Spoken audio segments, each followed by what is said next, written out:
To get involved in horse and grain ownership, I think people should.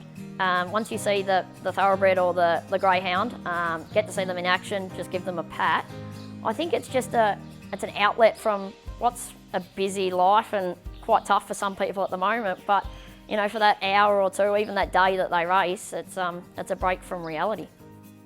Grand Syndicates. Peter Morley and Karen Morley set the company up. It'd be about 12 years ago now.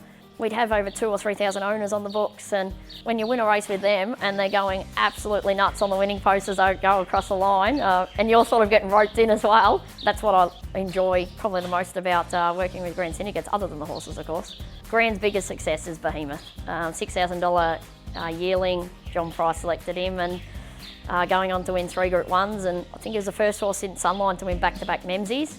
He's now at Living Legends. Got plenty of success stories in what we paid for them and what they've ended up earning. That's probably, that's another good thing about Grand as well. We don't pay top dollar for the yearlings, but John's got a great eye and he's good at finding the diamonds in the rough. Yeah, so working with Grand, obviously meeting horse people, and they ask what you do and you say, train dogs, and I wouldn't mind a dog. So look, I've had John Price has owned a share, Sam Lyons has owned a share in some dogs. At the moment I've got Steve Leone, who's a racing manager for Grand. He's got a share in Canya All Class. Envy Safovic and Jason Maskeel got a share in Canya Untamed and a couple of pups coming up. So we're mixing the industries a bit.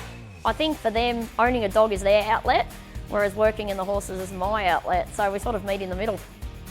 I actually do pre and post race reports for the dogs. Obviously it's not very common, but I loved getting them when I first started owning horses especially, and hearing post race what the jockey thought, trainer thought. So sort of thought I would bring that in a little bit into my training with the dogs, communicate with owners, because that's what I've tried to bring into greyhound racing.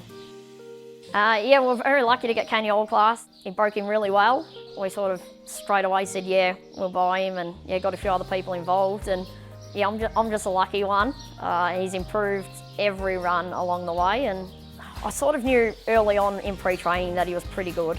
The run home times he was showing were quicker than the free-for-alls on that night, and he was 16 months old. It's been a really tough decision on what distance to run him over. Obviously he's one of the fastest dogs, over 500 metres at the Meadows this year.